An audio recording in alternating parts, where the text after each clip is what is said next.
Welcome to Real Money Talks. Real strategies from the moneymakers and the world changers that you can use to make millions, keep those millions, multiply your wealth, and build your team. Here's your host, author of 5 New York Times bestsellers, money expert on Dr. Phil, CNN, CNBC, The Street TV, Fox News, and The View, Loral Langemeier. Good morning. We are going live on all social channels. Those of you that are joining us, welcome. And cannot believe it. We are so well into August. It's frightening. So this year is zooming by very quickly. A lot of volatility in the economy, what's going on, whether you believe there are shortages or it's staged, all of it is people who don't want to work. All of this is affecting our economy. Even more reason for you to make sure your financial baselines are set. So I think we are live on all channels. Those of you that are out here, welcome. In the chat, really quick, I'd like you to just put in where you are all dialing in from. So go ahead and put in the chat. Hi, everyone. There we go. See the Caribbean out here. Who else is out here today? We have a whole group of people joining us. Hi, Jason from Austin, Texas. So as you guys are joining, we're also live on channels. We are going to take this live also into a podcast. So Loral's Real Money Talks, if you have not subscribed and joined, we had our 100th broadcast just a few weeks ago. Super exciting. July was a big month. We relaunched my YouTube channel. We relaunched our podcast. So Steve, if you want to put links to the podcast and the YouTube channel, we would love to have you watch every day. We go live on YouTube with some new content. I just shot 20 new content videos. And then once a week, we go live on a podcast. So those of you that are watching, we are going to call this our financial checkup and make this into a podcast as well. So Loral's Real Money Talks is a podcast about making money, keeping money, investing money. I always have this thing handy dandy, right? It is the matrix. How do you become a millionaire in making money, keeping money, investing it? Your financial infrastructure is one of the most critical things that you do. Those of you in the chat, if you are incorporated, we're going to do a little quiz, right? And those of you that are listening from other channels, if you're on a social platform, you can actually put that into the chat. If you're listening from the podcast, you can go to askloral.com, answer any of these questions. Is your bookkeeping up to date? Yes or no? Right, that's just a simple one. So yes or no in the chat. Is your bookkeeping up to date? P&Ls, balance sheets. All right, we see a little mixed bag out here. Need to get those up to date. That's the obvious, the P&Ls and balance sheets. Ideally, you're putting them into Quicken, QuickBooks, some financial software. And if you have an entity, are your entities up to date, or do you need to get one? So just put yes and what you have. You have an LLC, an S Corp, C Corp, if you're calling in from other parts, whether it's a partnership, limited proprietary, what do you have? Is it up to date, or do you still need one? I would say a lot of you probably need a checkup on your compliance document, which I have my partner, Scott Arden, who will be talking about that today. On the financial checkup of your entities, and then all your entities should be held in trust so you don't end up in probate. So how many yes or no have a trust? I'm talking a simple revocable, right, just to keep you out of probate. Yes or no, do you have one? So Scott, there's your shopping list of who needs help right now. And then to do generational wealth, if you really want to super fund, as well as just create a bank for yourself, Jason Henderson is here with Insurity Solutions. And how many of you have your life insurance up to date? Yes or no? I like somebody said yes, no, yes, no. So again, we got a lot of yeses and nos on entities, trust, and insurance. Those are the 3 we're really going to look at today. Obviously, bookkeeping needs to stay up to date on a regular basis. And let's go a little different direction. Those of you who file taxes the way we teach you to file taxes, your 2020 taxes will be coming in September and October. I'll have some tax strategists out to talk to you about that. So yeah, we file taxes coming up. We don't do it early. And we're going to really encourage you that our clients, from even an acceleration coaching, 100K, or all the way to the big table, you start shifting and doing extensions and filing taxes when we file, which is September and October. not in April with the herd of people that do. Let them all get that out of the way, and then we use the brains and strategies to get it done September and October. But today I want to do a financial checkup on entities, trusts, and insurance. So to mix it up a little bit, I think I'll start with Scott on entities, and then Jason, go to you on insurance, and then back to you, Scott, for trust. So talk just from a checkup standpoint, why they need the financial vehicle, number one, why they need it, what does it take to get it set up, and then how they can set up a time to do a checkup with you. Yeah, definitely. Okay. Yeah. So, I mean, ultimately why they would need the entity structure is liability protection. You want to be able to insulate all of the other investments and what you've acquired personally from any liabilities that affect your business. In addition to that, all the tax deductions that corporations and LLCs are afforded. As a sole proprietor, you're only afforded about 15 to 30 different write-offs. So very limited, the use of a corporation or LLC, making sure that it's taxed appropriately. If you're an active business or a passive business, that kind of comes into play. Again, that's why we would want to use them. A corporation or an LLC is afforded upward of 233 to 305 different write-offs. So, again, allow yourself more use of the money up front, which ultimately results in paying a lot less in taxes on the back end. What was the other thing that you wanted me to cover? So, what it takes to set one up. Yeah. So before you go there, though, so you said there's about that it ranges between 280, 300. I mean, there's deductions that are immediate. Right. So talk a little bit about that versus the 81,000 page tax code. So a lot of you, I've had that question actually before, is when Scott said there's hundreds. I mean, we're talking about the direct ones, and clarify, I'll help clarify, you help clarify for those who are thinking, well, there's 81,000 pages, shouldn't there be more? There are more, but those are, I'd say, more the nuances. The one Scott's talking about is, how do you write off your phone, your computer, your home office? How do you pay your kids and write it off through the business, right? How do you write off your car? How do you write off pretty much everything that that the business or would be investing in or expensing out? Yeah, definitely. Well, and I think for some of you, resolutions are the things that are going to go into your big corporate binder. So one of the things Scott also can do, so maybe talk a little bit about from a financial checkup standpoint, corporate compliance. So resolutions are what you're going to put, next to your operating agreement or your articles of incorporation. You're going to put them next to those documents. Tax deductions are what Weldon or whoever you're using for your taxes is doing as a deductions on your tax return. So they're hand in hand and they're different. So I just wanted to make some clarification on that. So talk about compliance, Scott, and how critical it is. So those of you that said yes, are you sure that you're in corporate compliance? I can promise you, if you're an active entrepreneur and investor, it's a constant, it's constant activity in keeping corporate compliance and keeping things up to date. Well, definitely. I hear it a lot that, a lot of people will say, well, I do my annual meetings. Well, the annual meetings are great. That's kind of the forecast of what you plan on doing over the course of the next 12 months, or, sometimes people are catching up what they've done over the last year.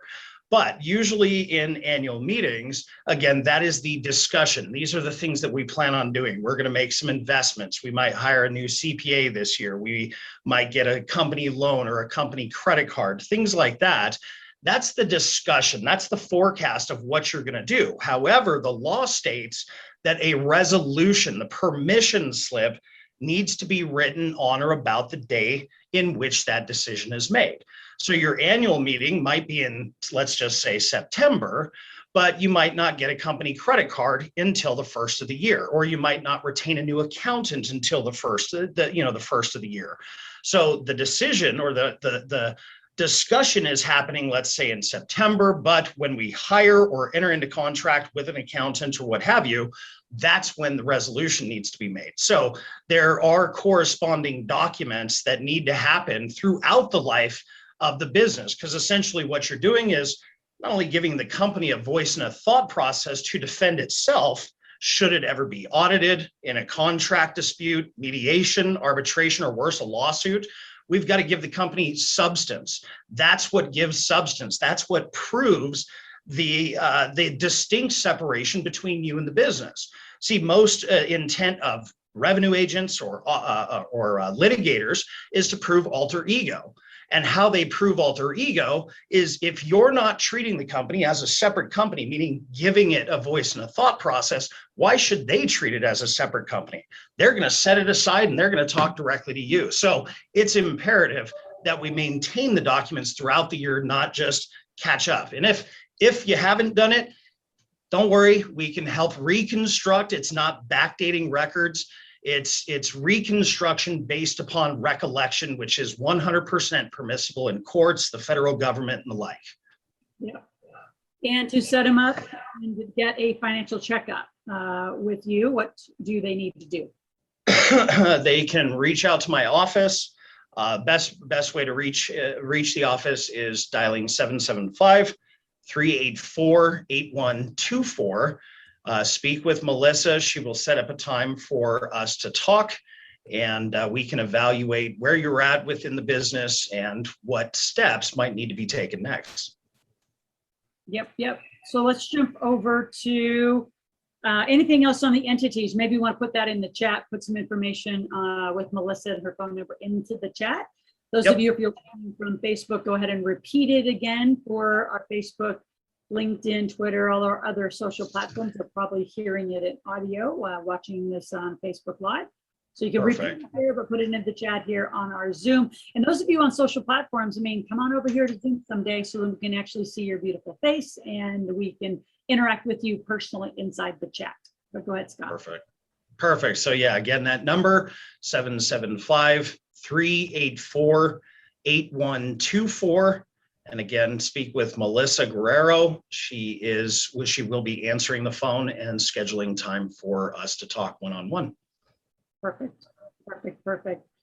All right. So again, really critical. You're going to hear us ramp this up. This is actually a little early in the year, but August, September, for those of you filing taxes the way we're telling you to do it and advising that timing, you're really preparing right now for September and October, which is the filing for 2020, as well. Start looking at what you are doing. We have a lot of folks who started businesses this year, still didn't get incorporated.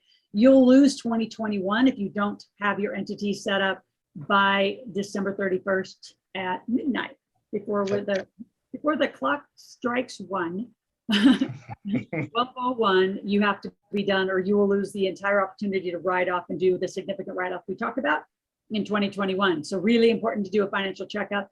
And even if you say, well, I don't feel like doing it today, Scott will give you the real parameters on what your timing is, how long it takes. COVID, obviously, I don't know. Actually, I haven't even asked you this in a long time, Scott. How far behind are the states? They were already behind before COVID. And with COVID, they got pummeled. So are they even barely caught up, or are they just kind of? It's not really, the states themselves, there was a little bit of a delay because most states have, you have the ability to log into your own portal. So we have our own portal that we can log into in all 50 states. However, it's when it comes to getting a federal tax ID number, if something glitches on the application online, the next step is you have to fax or mail in the application for the EIN, and the response time on that is currently 9 to 12 weeks. And that's on a good day. So 9 to 12 weeks. Now, here's the thing: when the federal tax ID number is a very critical thing, because that's what enables you to open bank accounts, get, company credit cards, to be able to enter into contract, things like that. It's a very critical thing. So we don't want to wait until the 11th hour, 59th minute to try and take advantage of deductions. By forming a corporation at the end of the year, we want to start strategizing now, building up to the end of the year, or in this case, we have our fiscal years coming up. Most people are on their calendar, so we've got a little bit of planning time. Yeah, it's really important. And so I'm actually okay, we're this far out from the end of the year, and just a big reminder to pace in. And right now it's just a good time for a financial checkup. Just like you do on a regular basis with us on our gap analysis. Where are you? What do you want? And continue to create that motivation I know sometimes in these kind of environments, it gets frustrating, you get down. So our goal and job is to keep you moving forward in the right direction. Now let's switch gears, get a little different take on life insurance, not death insurance, which is term. Most of you will outlive those kind of policies. So it's an interesting use of money. We wouldn't highly encourage it. So Jason Henderson is here to talk about some of the life insurance checkup that we want you to have. And again, he will give you his information so you can call and schedule an appointment and do a checkup on where you are, what you need. For some of you, it could be a first time conversation, but let's do some planning on when that's going to get in place. Jason, welcome. Hey, great, thanks. You know, many of us, when we come to this group, we're attempting to not live in a world of scarcity, and we want to move and have more abundance in our life. Truly, we need maybe a 6x8 room, some water coming in there, maybe a commode, a toilet, and a bed. That's all you need. So why do you want a big house? Why do you want a car? Why do you want this? And when we're talking about insurance, I saw a lot of people say, yes, they have insurance. Most likely they have the death insurance that you will outlive, and it's renting something. It's something that's going to go away, and it's all that you need. It's a scarcity thinking. What we're talking about here is we want to take you to an abundance side and say, when you start understanding this kind of insurance, this contract that we're putting in place, you start to say, how much of this can I get? I personally have 12 different policies and I have as much as I can. And each year I review it, I look at it and figure out ways to get more, for the fact is I have cash and ability to use things outside IRS radar screen. The cash that I have there, no one can get to other than, let's say, in a divorce, no lawsuit, judgment, or anything against me. And I can then use that as a backing or backstop to all the investments that I do, everything. And so from that point of view, I want to have as much as I can possibly get. Yep. Loral said death insurance, again, that's one benefit and one benefit only. When we're talking about life insurance, this type of a life insurance, when you, let's say we're able to take the contract that we're talking about and we take it to a contract lawyer who specializes in contracts, he would say that the contract that we would design has more in common with the bank that you would find on the downtown corner of your city than it would with a death benefit.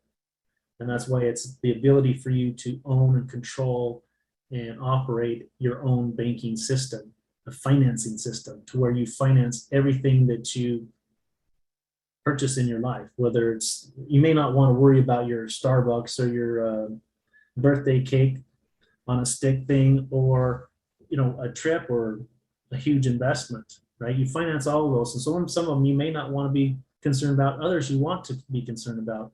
How you finance an investment is going to make the investment even better. Yep. So what he's saying, just so you all know, I mean, it's you described it yesterday as, water goes through a generator. It's where you're putting your money through because it's a protective vehicle. So you still would have entities that would hold assets, and then they would be held essentially inside of a life insurance policy that would fund your trust. So the way to kind of think about the layering, correct me if I'm wrong, gentlemen, is the entity, the insurance, and the trust. And in a lot of cases also it may be set up depending on your council, entity, insurance, and then the trust, which make sure that the trust covers everything so you don't end up in probate. Marlon, one of our partners, wasn't able to join us today, but he has quite a family story of what it taken 34 years, I believe, to untangle a complete disaster because there wasn't a trust defined well, and it ended up in probate.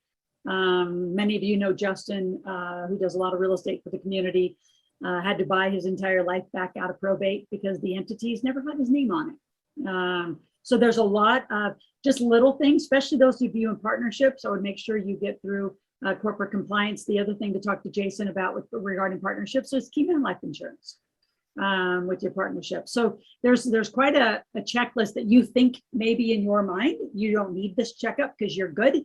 I think you should always be looking back at experts and having them review what you have, a different perspective, expanded perspective on what you could do with the vehicles that you have. So Jason, how do they get? I wanted to speak real quick to the fact that you want to have a checkup every year. Yeah. Let's say that you've been a part of the community and you're listening to Loral, reading her books and doing things. As a natural result of that, you're going to become more wealthy.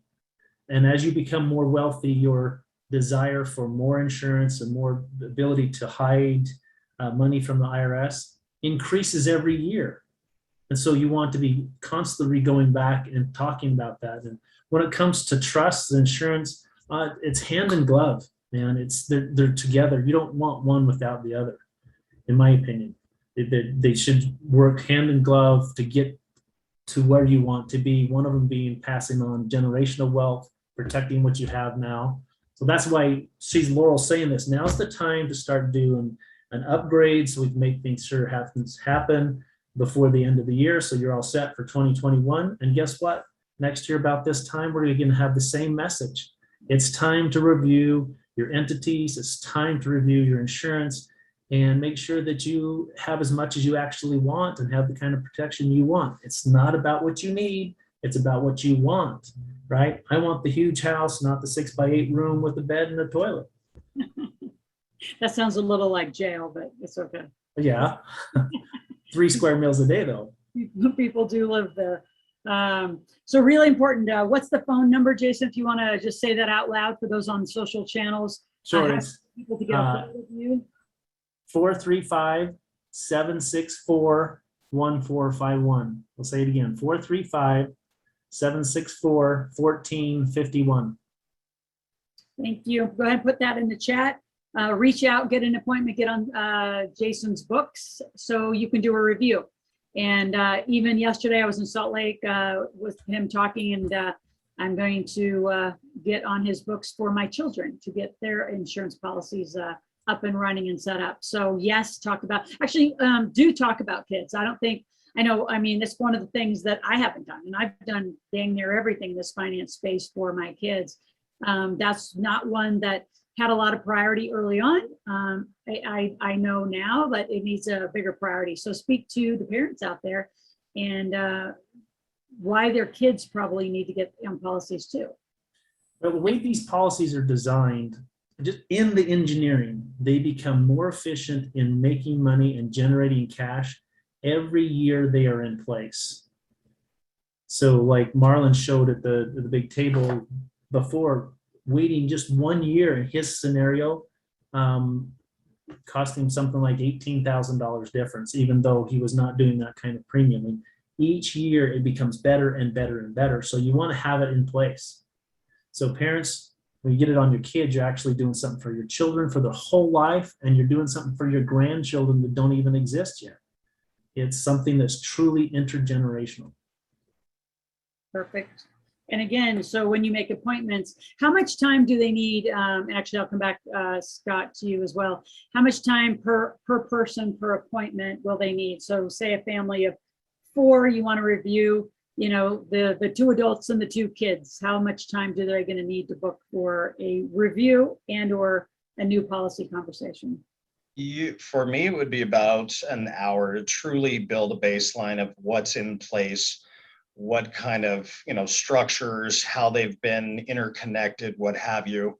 If children are involved, are they contracted to the parents' business? So we have to really look at the overall picture, not just the business, and look at the investments, the coaching business they might have, or the retail shop they might have. Take it all into account. So again, usually 45 minutes to about an hour will give me a pretty good understanding to be able to offer some different ideas to consider in tweaking, the strategy, enhancing some of the documentation that needs to go in place, things like that. And Jason, how long for you? I'd say similar, maybe half hour to an hour. It would all depend on, I would want to see what you have now. It's not my purpose to say, hey, you're an idiot for whatever you had. No, you made the best decision you had with the information you had at the time. I want to see what you have and then coach you, so to speak. We could repurpose this, or you've done a good job here. We need to tweak this. And so we can make the time shorter together when maybe you'd submit an in-force illustration of all your policies to me. I can spend some time when I'm not in front of you, going through and getting an understanding what the contract is saying, and then come to you, instead of getting the information real time, already have some of that information, be educated about where you're at and be able to speak intelligently to you. And then it'd be a shorter time. So that's would be closer to the half hour. You want to do more like with Scott's. Some of what I do is not as much intensive as Scott does, and so I wouldn't need as much time to go back and forth. The illustration, the in-force illustration is going to tell me a part of what's been going on.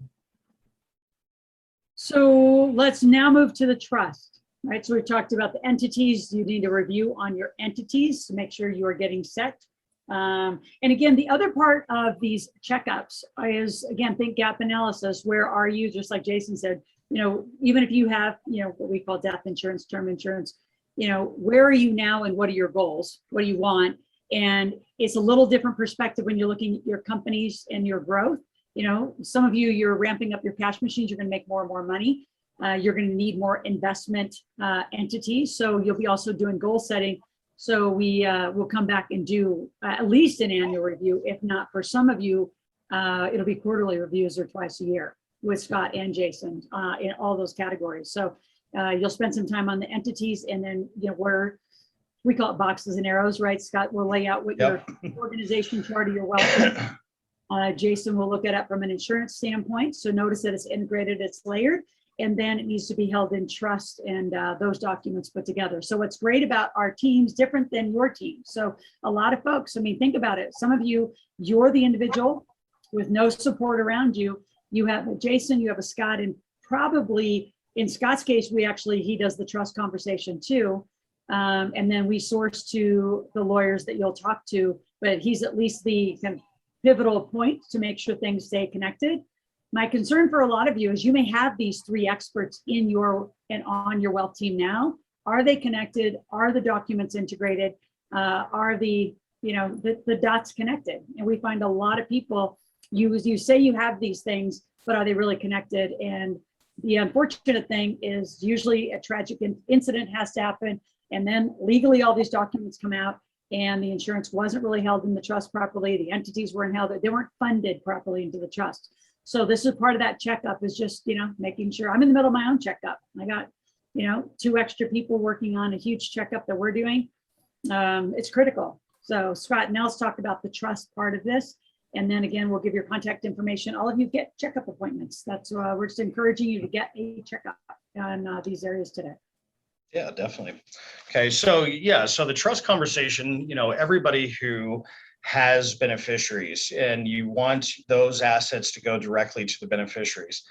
The only way to bypass the probate process is by utilizing a living trust. Now, a living will, I hear this a lot of the time, I've got the will, I've got the last will and testament in place, I've got those things in place. Well, that's great. We've created a quasi estate planning vehicle. However, if we do not have a comprehensive estate plan in place, all of those documents are still going to go into the probate courts for a review and analysis, for the courts to make the determination if they agree with that written will, if you will, or if they need to determine a different course for the estate. So again, the only way to bypass the probate process is having the living trust. Now, again, there may be individuals out there that have a living trust. However, I've spoken with a lot of individuals, and I asked them the very next question is, when was the last time it was reviewed? Oh, well, it's been 3 or 4 years ago. Well, okay, great. What kind of assets, what kind of new businesses do you have in place, and have those actually been put into the trust? If your estate were to go into the probate courts and they look at the current documents versus assets that you have now, are they going to match? So it's a critical factor of doing a review at least every 2 years on a living trust to make sure that all of the assets that have been acquired are actually in the entities first. The entities are then tied into the living trust, and a copy or a cross-reference of those documents. We may have a stock certificate or an LLC certificate that's made out to a trust, but if it's not recognized up at the trust level, that entity remains out of the estate, which means it's going to go through probate. So it's critical to do a review of the overall picture at least at a minimum of 2 years. I recommend earlier, if, like Jason said, you're active in the community and you're making different investments, things are changing constantly. We need to be reevaluating this all the time. So. Yeah, absolutely critical. So again, put your information in the chat. Scott, verbally say it out there for those that are listening. This will also go in our Millionaires in Training Facebook group as an ongoing video. And those of you that add on the podcast, you can take advantage of these financial checkups as well. We work in other countries. So go to askloral.com, ASKLORAL. There is information there where there's a box where you put in your information, your name, your phone number, email. You can ask a question, make a request, and just say, I want to get a hold of Scott or Jason to do an entity insurance and trust makeover. Three different companies, two different gentlemen who will do the initial checkups and get you helped. And if it's not one of them, we will refer you to someone in your country, because we have a few of you calling in internationally. We have an international following. So if you're out on the podcast, again, go to askloral.com for any of those questions or requests. Anything else, gentlemen? We could do big scare tactics and scare stories. And the reason I say that is, it's easy to just run past these checkups, because it's the mundane part of the business and the lifestyle that we teach you. But this is yours. This is a core piece of your generational wealth that if it's not set, it's not going to happen. So you got to take the time. You got to put this in a block of time. It's going to take a few hours to do, minimum once a year, if not twice a year. And the more active and bigger your estate is growing, the more frequent you need to do it. So anything you two also want to say to kind of wrap up this conversation of a financial checkup with the folks that are out here? You touched on it for just a minute about the team. I want you to know that that's really truly what it is. Sometimes you go out there and you might find an agent like myself or someone like Scott that they have their own way of doing things and they can kind of butt heads and go against each other. And in that process, someone like Scott would do one thing that may not be as advantageous for something that I do, or vice versa. In this scenario, Scott and I are see eye to eye. We're working together, and largely we have this mean person, Loral, that makes us do it. Really, we're operating with Loral, right? I mean, and she wants it done the correct way.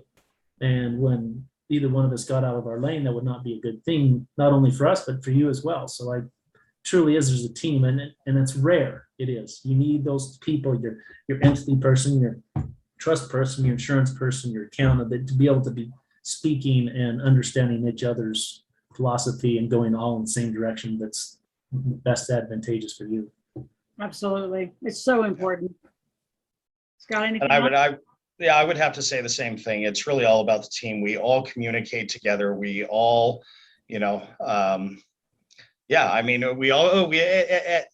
all communicate together on a consistent basis and mastermind, to discuss various different clients to see, okay, what's going to make the most sense? What did you talk about?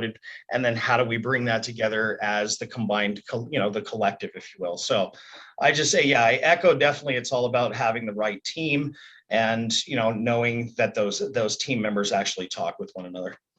Absolutely. So we call it a gap analysis. Financial checkup is the, what you're really doing is, where are you today? What do you want? And then what are the steps in the next quarter, half year, and year to get those steps done?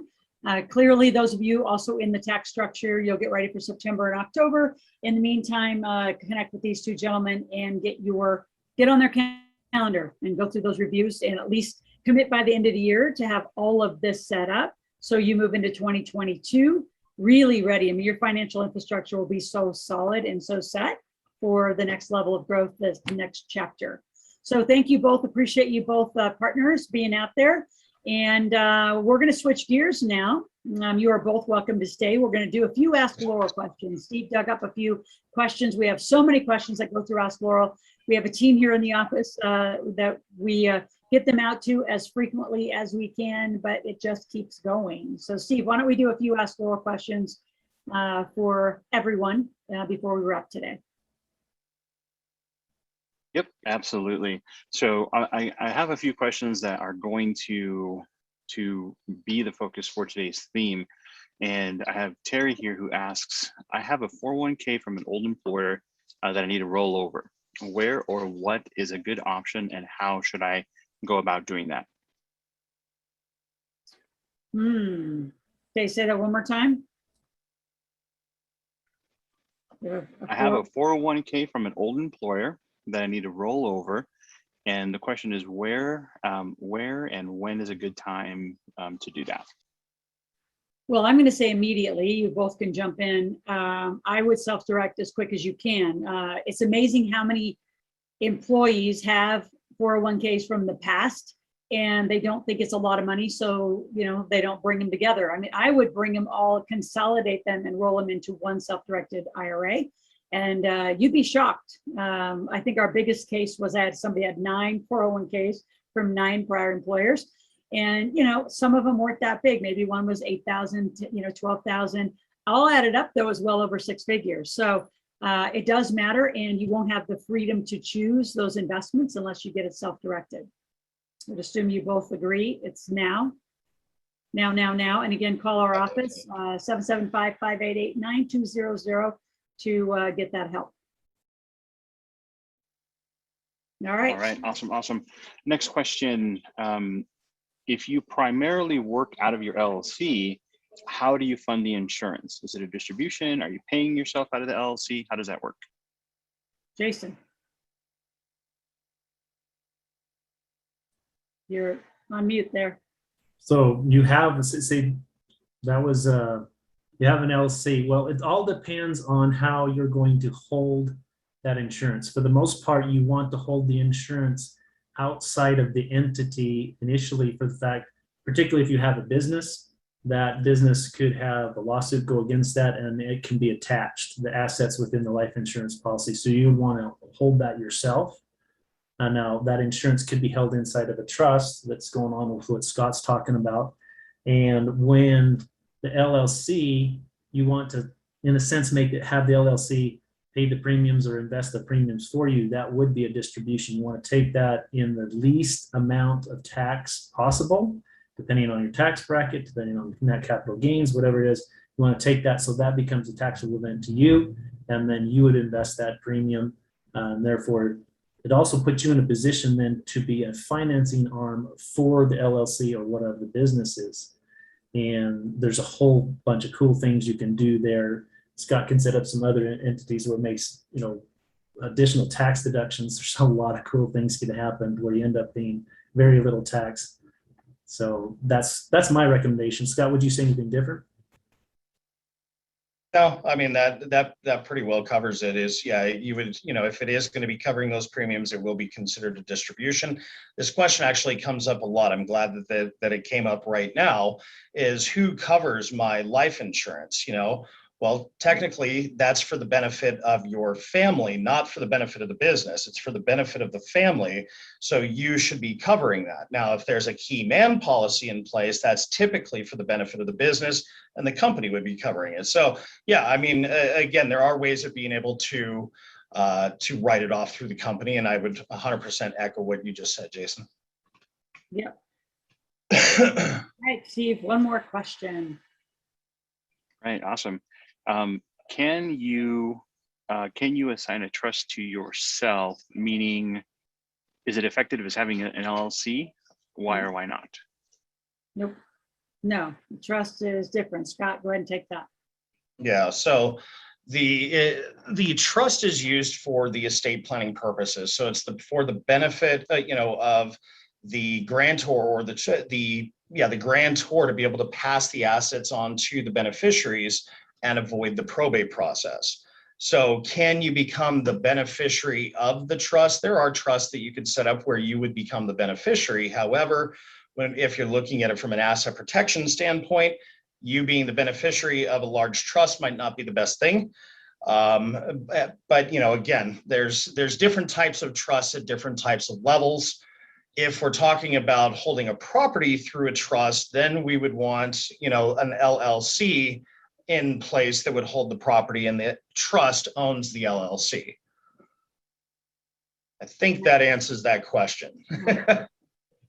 Yeah, I mean, you aren't the owner of your, I mean, you could actually be the owner, but the beneficiaries would be your children, a charity, someone else. I mean, the goal is that it passes through, you avoid probate and it passes on for, to the next generation. Or you could skip the generation, and it's called generational skipping, and just put it straight to your grandkids. I have a lot of clients that are doing that more and more frequently. They're kind of giving up on training their kids, so they're going to skip them. And so it's interesting, if you have kids and they are not coming through the big table and being a part of this, and you plan on making a lot of money and handing it to a bunch of financially illiterate kids, that is not the model. Like Jason's got 6 kids. One, Scott, is very active in our community, and more will be coming. They have to be, I mean, I don't know why you would do this if you don't want your, if you're not insisting that your kids get financially illiterate to be able to receive all this. All right, Steve, is there one more hot question? I said a few, but we got a little time. Yeah, no, definitely. This one comes from Kim, and the question is, I've often heard professionals speak as an LLC, or I've often heard professionals say that an LLC is basically a sole proprietorship. Why is that? Go ahead, Scott. All right. So, I know, he's like, oh, all right, hang on. No. All right. So an LLC, and I talk about this a lot, if there is just one owner of an LLC, correct. When you apply for the federal tax ID number, in the eyes of the IRS, it is going to be considered a sole proprietor or single member LLC. However, if there's 2 or more individuals or 2 or more companies as the owner, it now becomes recognized in the eyes of the IRS as a partnership. So, and the LLC can actually take on different designations such as an S election and the C corporation election, to where it becomes its own individual taxpayer. So again, yes, that would be a correct statement if you simply file the articles with the Secretary of State's office and you apply for a federal tax ID number. The LLC, for tax purposes, would be considered a sole proprietorship. Now, it depends on the jurisdiction in which that LLC is formed. If a single member LLC would be recognized for protection if there's a liability brought against the company itself. So that's a vague statement to say all LLCs are sole proprietors. There's a lot of different techniques that you can use to change the tax elections and ensure that the company will provide liability protection. All right. So again, financial checkups are critical. They're imperative for you to have gone this far in this lifestyle to set stuff up. Now it's just maintenance, keeping it up.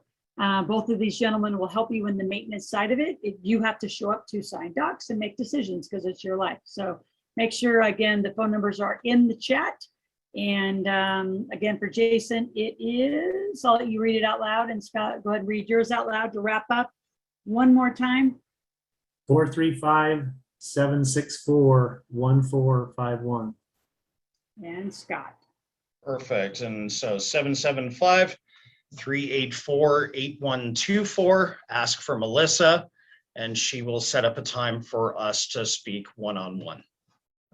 Awesome. So it's been great to have you all. I hope this was informative and just, these reminders. So put a big star somewhere next to this one. Contact both these gentlemen, get on their calendars, even if it's a few weeks out. More will be coming, more just checkups as we head into the fall, and more content. Remember, the beginning of September, we pushed it a little bit farther out. The cryptocurrency class, if you are interested in it, call our office 775-588-9200. And our cryptocurrency class with Kelly Korsick will be starting the beginning of September. We pushed it a little because we've had so much interest and actually more feedback. So the course is expanding. It was going to be once a week. It's now going to be twice a week, and extremely thorough. The most thorough cryptocurrency, digital currency course you'll probably ever take. I will be in it. My kids are in it. I think it's pivotal that you understand money at the next level as we're moving towards that being a currency we will use and transact by. So again, make sure you do not miss that. We'll have them back one more time before that class starts. And those of you in the big table will get signed up. We have booked the hotel. We're at the Hyatt Regency in Savannah, Georgia. We have a hotel discount link for those of you that'll be signing up. So make sure you call Damon, D-A-M-O-N, at askiws.com. Call or email him. Let him know for sure that you will be there and he'll get you the link, or just go to Integrated Wealth Systems. All the information is under the Big Table tab on our website. So make sure you get signed up. It's going to be super fun. And we have a lot of lifestyle stuff going around that one. So we will see you again next Tuesday, 12 noon. Every week we do an Ask Loral broadcast. Those of you that are on the podcast, thanks for listening. Share, subscribe, click that bell for the notifications and make sure you get notified every time a new podcast comes up.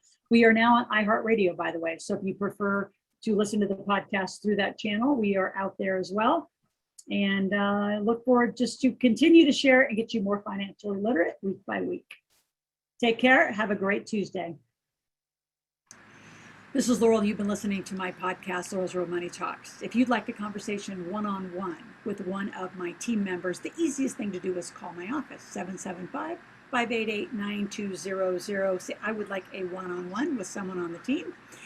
The other thing you could do just to go get some gifts is go to Loral.club, Loral.club. Loral.club is a place where you can get a free ticket to my marketplace. You also can bring a guest to the marketplace, fill out a profile, and get a whole bunch of gifts that we really want to get some feedback. I want you financially literate. The biggest challenge people have isn't that they have a resistance to money. They just don't know about it. So let me help you. And you're here on this podcast, Loral's Real Money Talks. Thank you. Thanks for listening to the Real Money Talks podcast. Your host has been Loral Langemeier, author of 5 New York Times bestsellers, money expert on Dr. Phil, CNN, CNBC, The Street TV, Fox News, and The View. Want to learn more about off-Wall Street investing, tax strategies, and multi-million-dollar business strategies? Visit liveoutloud.com/podcast for past episodes, show notes, and resources. For some special wealth-building gifts only for Loral's podcast listeners, visit liveoutloud.com/podcast gifts. Do you have a burning question for Loral? Visit askloral.com to submit your question, and it may just be covered on a podcast episode. So stay tuned and be sure to subscribe to get new episodes every week.